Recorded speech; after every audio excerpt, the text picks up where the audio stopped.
நீங்கள் நல்லா இருப்பீங்க. பைபிள் ஸ்டடியில் 3வது பாகமாக ஆதியாகமத்தை பற்றி அதிகாரங்கள் என்னென்ன எதை பற்றி கூறுகிறது என்பதை நாம் ஒரு 3 நிமிடம் நாம் அதை பற்றி தியானித்து படிப்பதற்கு ஈஸியாக இருக்கும். 1, மனுஷன் வரலாற்று ஆரம்பங்கள் பார்த்தீர்களானால் அகில உலகமும் ஜீவராசியும் தோற்றத்தை பற்றி 1 அதிகாரம் 2:25 வரைக்கும் எழுதப்பட்டிருக்கிறது.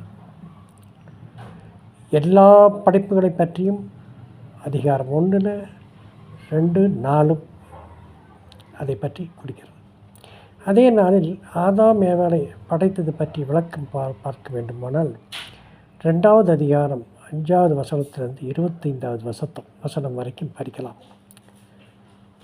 அவர்கள் செய்த பாவம் எப்போது ஆரம்பித்தது என்று பார்த்தீர்களானால் 3வது அதிகாரம் 1-24 வரைக்கும் படித்தீர்களானால் அதில் நாம் தெரிந்து கொள்ளலாம்.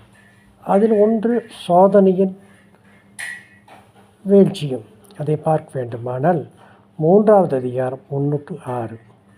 அதனால் வந்த விளைவுகள் பார்த்தீர்களானால் 3வது அதிகாரம் 7-24 வரைக்கும் பார்க்கலாம். அதே போல் நாகரிகத்தின் ஆரம்பம் என்று பார்த்தீர்களானால் 4வது அதிகாரம் 1-5 32வது வசனம் அதை பற்றி கூறுகிறது. அதே போல் காயின் அஞ்ஞான கலாச்சாரம் 4வது அதிகாரம் 1-24 சேத் ஒரு நீதி உள்ள மீதியானவன் என்பதை 4வது அதிகாரம் 25-26 குறிப்பிடுகிறது.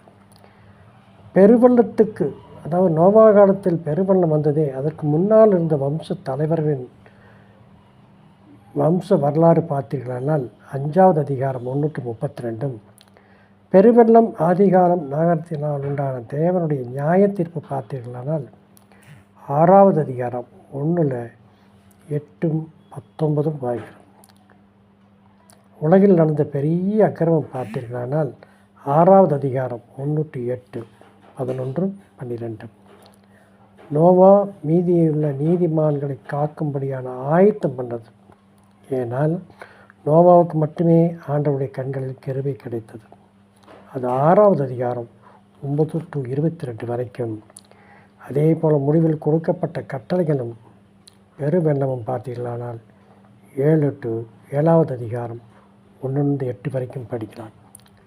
மனித இனத்தின் புதிய ஆரம்பம் பார்த்தீர்களானால் 8-20 11-26 நோவாவுக்கு பின்னால் வந்த சந்ததிகள் பார்த்தீர்களானால் குறிப்பாக சேம் சந்ததி பார்த்தீர்களானால் 16வது அதிகாரம் 10-26 பாபேல் கோபுரம் 11வது அதிகாரம் 1-9 வரைக்கும். சேமுக்கும் ஆபிரகாமுக்கும் இடையுள்ள வம்ச தொடர்பு 11வது அதிகாரம் 10-26 எபிரேய மக்களின் ஆரம்பங்கள் பார்த்தீர்களானால் 11வது அதிகாரம் 27-50 வரைக்கும் படித்தீர்களானால் இதனுடைய வரலாறெல்லாம் நமக்கு தெளிவாக பைபிளில் எழுதப்பட்டிருக்கிறது. என்னை கேட்டுக்கொண்டிருக்கிற சகோதரனை சகோதரியை இதை சொல்வதன் நோக்கம் என்னவென்றால் நாம் பைபிளை பற்றி தெரிவதற்காக சொல்லப்படுகிற விதமே உள்ள எல்லாம் தெரிந்தவர்களுக்கல்ல, எல்லாம் தெரியாதவர்களுக்கும் அல்ல, எல்லோரும் பைபிளை பற்றி தெரிந்து கொள்ள வேண்டி இந்த முயற்சியை நாங்கள் எடுத்துக்கொண்டிருக்கிறோம். லைக் பண்ணுங்கள், ஷேர் பண்ணுங்கள், சப்ஸ்கிரைப் பண்ணுங்கள், தொடர்ந்து உங்களுடைய ஆதரவை கொடுங்க. நாளை சந்திப்போமா?